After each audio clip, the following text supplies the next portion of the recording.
Numerosas personas que deciden bautizarse y servir en la organización terrestre de Jehová, apoyando al esclavo fiel y discreto de los testigos cristianos de Jehová, tienen un conocimiento muy deficiente de las personas que sentaron las bases de la restauración del cristianismo del primer siglo, cumpliendo profecías que delinearon al milímetro todo lo que pasó en nuestro más reciente pasado. La apostasía trata de aprovecharse de esa ignorancia, para sembrar dudas con sus calumnias y tergiversaciones en las ovejas más incautas que desobedecen al esclavo y confraternizan con estos desechos de nuestras congregaciones y que han buscado refugio en el anonimato de la Internet. Vamos a iniciar con este artículo, una serie encadenada, que exponga públicamente todos los datos sobre estas personas ya desaparecidas, algunas de ellas hermanos nuestros. Comenzamos con una persona poco conocida. José Pele. Russell 1813-1897. José Pele. Russell, padre de Carlos T. Russell, era un miembro de la clase de estudio de la Biblia de Allegheny y un estrecho colaborador de su hijo en las actividades de la Sociedad Watchtower hasta su muerte en 1897 con 84 años, después de numerosas dolencias. Charles Russell perdió con su padre a un verdadero amigo, al que consideraba su hermano espiritual. La madre de Russell, una noble mujer cristiana, cuyas instrucciones y ejemplo estuvieron frescos en su memoria y nunca fueron olvidados, murió cuando él tenía apenas 9 años, y desde ese momento su padre asumió de lleno el papel de ambos padres. Su cuidado, sus advertencias, su ayuda en las sendas de la justicia nunca las olvidó. Russell padre, fue de los primeros en aceptar el mensaje de la cosecha según su hijo lo exponía en la Atalaya, la aurora del milenio, etc. Una vez que quedó influenciado por la verdad que exponía su hijo, se convirtió en su mejor compañía. No estaba dotado como maestro para las buenas nuevas ni oral ni por escrito, pero manifestó su celo por Jehová de diversas maneras, regalando miles de folletos y contribuyendo económicamente para publicar los escritos de su hijo. Fue uno de los fundadores de la Tract Society, donando $1000 de la época para iniciar la organización, considerando además que fue un gran sacrificio para él. Pero donde era realmente útil, era dando apoyo personal a su hijo, en cada visita, en cada carta, y sobre todo cuando los verdaderos enemigos de Charles Russell estaban en su propia organización. Hebreos 10:32-34, sin embargo, sigan acordándose de los días anteriores, en los cuales, después que hubieron sido iluminados, ustedes aguantaron una gran contienda bajo sufrimientos, a veces estando expuestos como en un teatro tanto a vituperios como a tribulaciones, y a veces llegando a ser partícipes con los que estaban pasando por tal experiencia. Porque ustedes se condolieron de los que estaban en prisión y también aceptaron gozosamente el saqueo de sus bienes, sabiendo que ustedes mismos tienen una posesión mejor y duradera. Fue un animador fiel de Russell hijo, y un buen compañero. Se registra 3 en la revistación Watchtower de 1898, que la última conversación sostenida por él antes de perder definitivamente el conocimiento, fue acerca de la esperanza de la vida eterna con Cristo. El ejemplo de este hombre demuestra que no todos los cristianos tienen el mismo brillo, sin desmerecer en su fidelidad. Primera a los Corintios 15:41, la gloria del sol es de una clase, y la gloria de la luna es otra, y la gloria de las estrellas es otra. De hecho, estrella difiere de estrella en gloria. Humildemente, sin ostentación vana ni jactanciosidad, declaró que él no esperaba una gran posición o prominencia en el reino del Señor, pero que tenía plena confianza. Sin embargo no en su propia perfección pero en la perfección del Señor y el sacrificio y el amor y la gracia, y por lo tanto confiaba en que había un lugar que estaba reservado para él, y él estaba satisfecho de que las cosas fuesen así. Carta del Señor. José Pele. Russell, a su hijo. Mi querido hijo. Es con amor y simpatía en mi corazón que te escribo en este momento, después de haber leído una reseña completa de las pruebas y problemas entre los que se aceptan como hermanos en Cristo. Parece casi increíble que esa gente podría ser culpable de conducta tan despreciable hacia usted, de quien había recibido muchas señales de bondad. Pero, mi querido hijo, estas son algunas de las pruebas que todos pueden esperar, especialmente los dedicados a la cosecha de trabajo.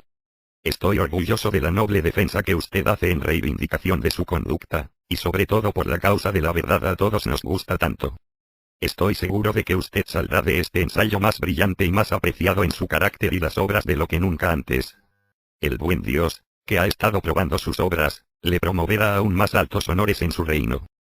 Pido a Dios que te bendiga siempre y sostenga en toda buena palabra y obra, y le vamos a atribuir toda la alabanza por siempre. Amén. Sin embargo, aunque confío en que el resultado será una victoria final para la verdad, Es muy difícil para alguien que ha trabajado a finales y principios de los últimos 20 años por la causa de la verdad, que sus amigos supuestos estén a su vez contra él y lo señalen como un mentiroso y un hipócrita. Oh. Es terrible. A menudo pienso en usted y sus muchos ensayos, que parecen cumplir con gran valentía.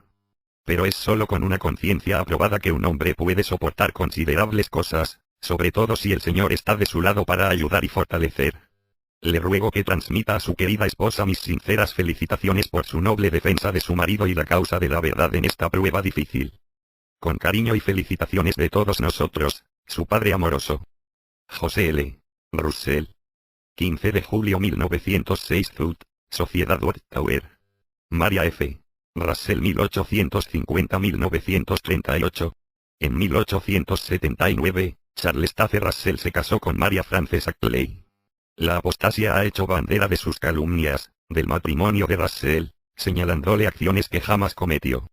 Russell y su esposa tuvieron una excelente relación durante 13 años. Pero esperaban pruebas muy personales y sufrimiento en su propia casa, a Russell. Durante el trabajo en 1894, las Russell ex Maria Frances Ackley llevó a cabo una gira desde Nueva York a Chicago, teniendo encuentros con estudiantes de la Biblia en el camino y hablando en nombre de su marido. Era una mujer culta, inteligente, que fue bien recibida al visitar las congregaciones.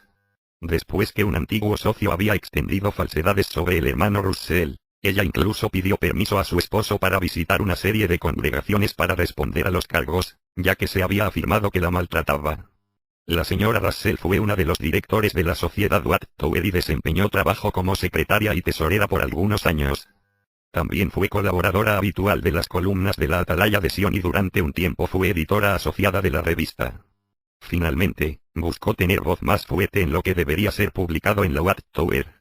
Esta ambición fue comparable a la de Miriam, la hermana de Moisés, que se levantó contra su hermano como líder de Israel bajo Dios, lo que le ganó la desaprobación divina número 12:15.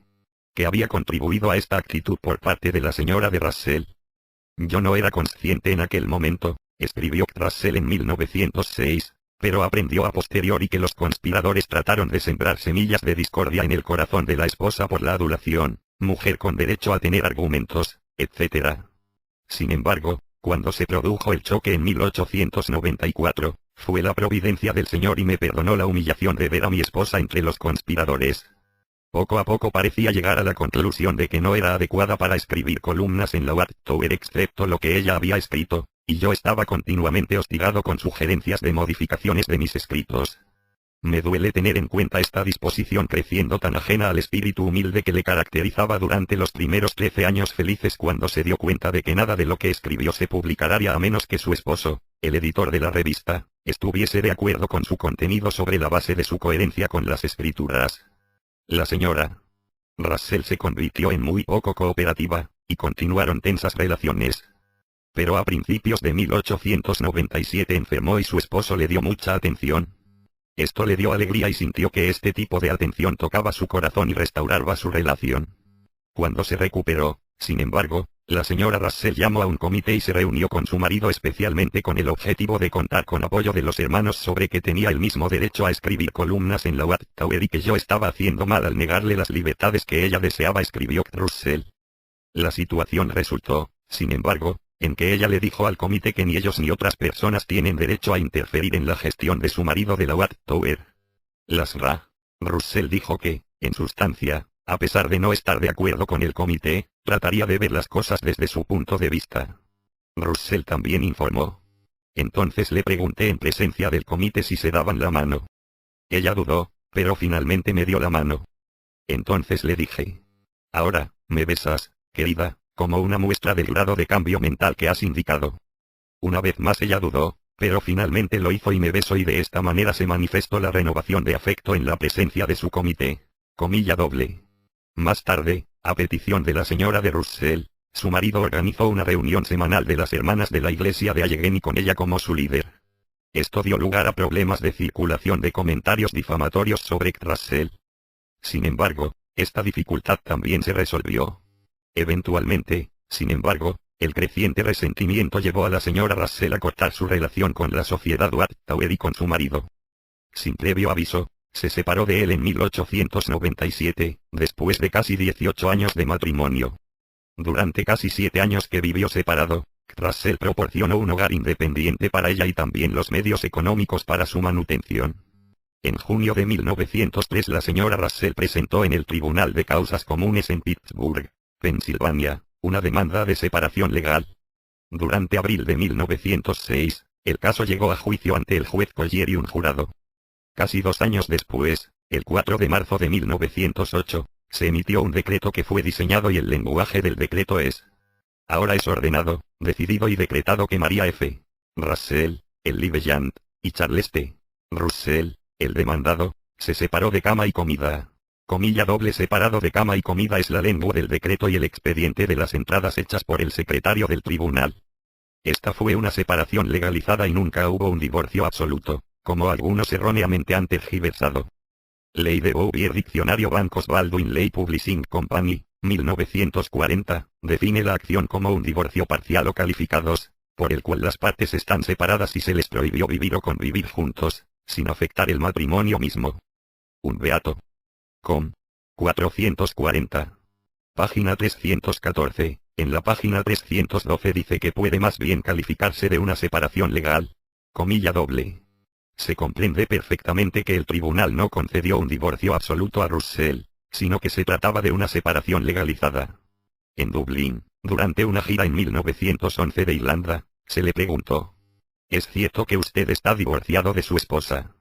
Por respuesta, Russell escribió: yo no estoy divorciado de mi mujer. El decreto de la corte no era el divorcio, sino la separación, otorgado por un jurado simpático, que declaró que ambos serían más felices separados. El cargo de mi esposa fue la cruel. Pero solo puso en evidencia que fue mi negativa en una ocasión para darle un beso cuando ella lo había pedido. Le aseguré a mi público que dispute la acusación de crueldad y creo que ninguna mujer fue jamás mejor tratada por un marido. Los aplausos demostraron que el público creía mis declaraciones. Desde la separación ella hizo un gran esfuerzo después por llevar su nombre al descrédito. En 1903 publicó un folleto lleno, no con verdades bíblicas, sino con tergiversaciones graves de las palabras del hermano Russell. Ella trató de reclutar ministros de diferentes denominaciones para distribuirlos entre los estudiantes de la Biblia y que fueran a la celebración de reuniones especiales. Hay que reconocer que no muchos en ese momento estaban dispuestos a ser utilizados de esa manera. Sin embargo, otros clérigos, desde entonces mostraron un espíritu diferente.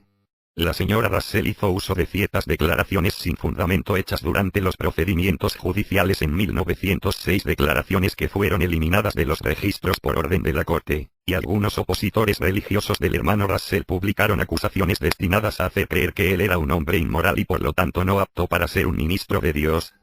Sin embargo, del expediente judicial se desprende que tales acusaciones son falsas. Su propio abogado le preguntó a la señora Russell si ella creía que su marido era culpable de adulterio.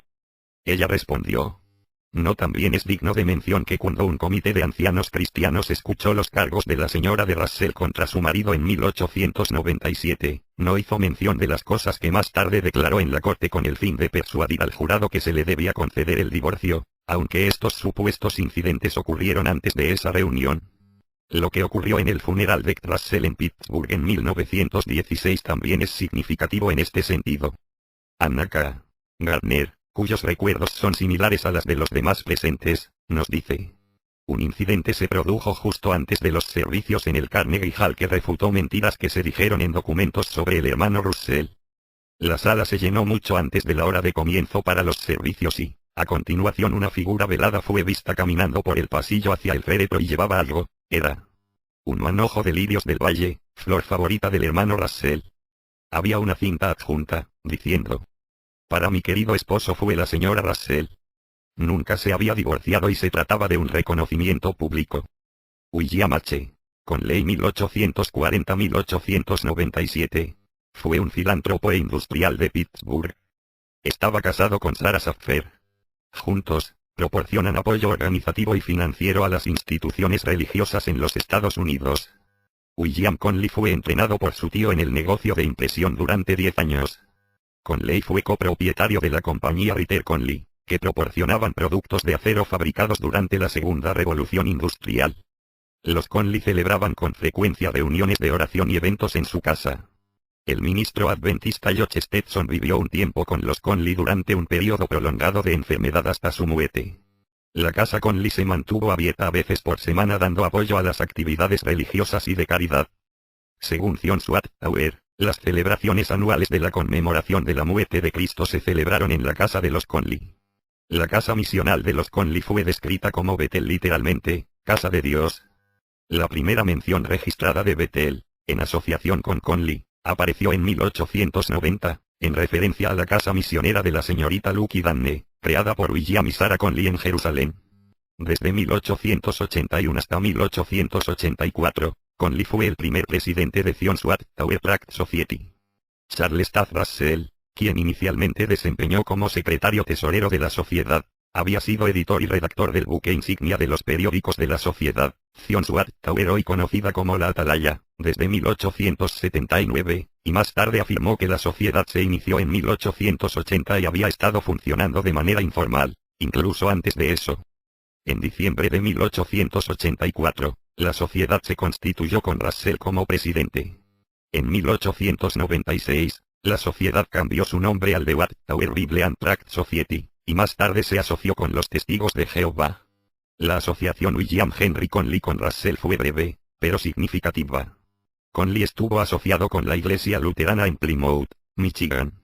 Conley proporcionó asistencia práctica a otras publicaciones religiosas, entre ellas la serie de 3 volúmenes, Reino Teocrático de George Peters.